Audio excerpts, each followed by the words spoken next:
importante pra você. Vai ficar muito mais importante na TV. É só dar asas à imaginação, colocar na tela o nosso coração.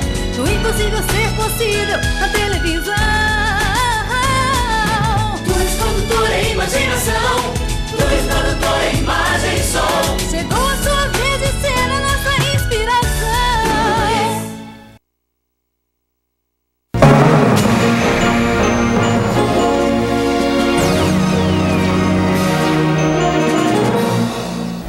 Na hora de escolher frutas e legumes, você pega na mão e aperta um pouco? Sabe se isso é correto? E verduras? Já aprendeu que as folhas não são a única maneira de saber se estão frescas? A repórter Ana Paula Araújo foi até um varejão e ouviu dicas de um profissional com experiência na seleção de frutas, verduras e legumes. Veja só como o Jander de Almeida escolhe os melhores produtos. Jander aprendeu ainda na adolescência a selecionar legumes, frutas e verduras para consumir e vender. Trabalhou em varejão e atualmente é o responsável pelas compras de hortifruti de um restaurante. Com experiência de 5 anos no setor, dá a primeira dica. Um alface, por exemplo, que está com o talo bem clarinho assim, é um alface novo. Você pega um alface já escuro, já é um alface passado de alguns dias. Então o ideal é procurar sempre olhar isso aqui que vai ver que é uma verdura nova. Para legumes e frutas, uma regra básica. A abobrinha e a berinjela é quase que a mesma coisa. A diferença é, pode observar na abobrinha, quanto mais escura, melhor vai ficar a abobrinha. Essa abobrinha muito clara assim, é uma abobrinha que ainda não madurou, foi panhada verde. Então ela vai estar um pouco dura. Quiabo, por exemplo, quem for comprar, procura estar quebrando esse talinho aqui do quiabo, ó. Se ele quebrar fácil, é só empurrar o dedo assim, ó. Igual esse que eu fiz primeiro aqui, se ele quebrar fácil, é um quiabo que ainda tá bom. Se você dobrar e ele não quebrar, já é um quiabo duro. É um quiabo que já não tá bom pro consumo. Cebola não pode ter pouca casca. Para comprar, uma cebola com pelo menos um pouco de casca ainda, ó. É uma cebola que está protegida na banca, não vai apodrecer tão fácil.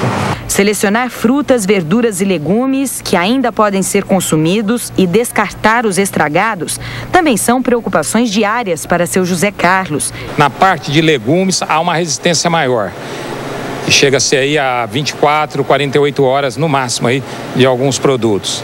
Agora a parte de fruta, ela já tem uma deterioração mais rápida, a não ser que seja o uso de câmeras. Estando nas câmeras, há um tempo mais durável de alguns produtos. Ele é coordenador do Banco de Alimentos de Ribeirão Preto.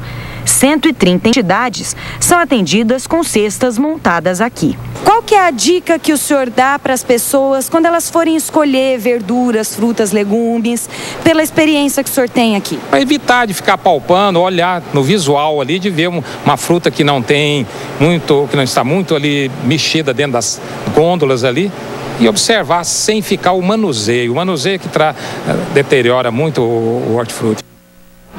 Escolher frutas e legumes sem apertar também é a dica da nutricionista Cristina Trovó, que está aqui com a gente no Mercadão. A gente está numa feira aqui. Agora, apertar não pode, mas pegar a fruta para ver como é que está a consistência pode. Com certeza. Podemos tocá-la, porque é importante que ela esteja íntegra, que ela não apresente rachaduras, que a sua coloração esteja adequada. Também é muito importante, na hora da compra, escolhermos as frutas da época. Agora em dezembro, por exemplo, nós podemos ver a manga, o pêssego, são frutas da época que são importantes, porém, mais importante ainda é variar sempre. Agora, dá para perceber se está bom só de olhar também? Dá. Por exemplo, eu vou usar como amostra essa banana.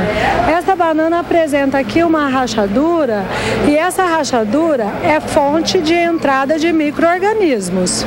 Agora, com relação a legumes, principalmente folhosos e verduras também, tem uma dica de como guardar, de como escolher, quanto tempo dura?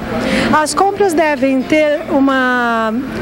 ser feitas para uma média de 5 dias, nunca mais do que isso, pois as verduras são perecíveis e na hora de acondicionar, podemos colocá-los na parte inferior, na gaveta da geladeira e na primeira prateleira, em cima dos vegetais, nós podemos colocar logo as frutas. Pode colocar picado, no caso da fruta, do legume? O melhor é condicioná-los inteiros para evitar a perda de nutrientes. Tem gente que chega em casa com as compras, lava e coloca na geladeira. Isso é aconselhável? Não, o ideal é que se guarde os alimentos embalados num vasilhame bem fechadinho para evitar aquilo que a gente chama de contaminação cruzada. O alimento quente ser contaminado por um alimento frio, porque o quente já foi esterilizado, né? No caso da fruta muito madura, se ela for consumida, pode fazer mal?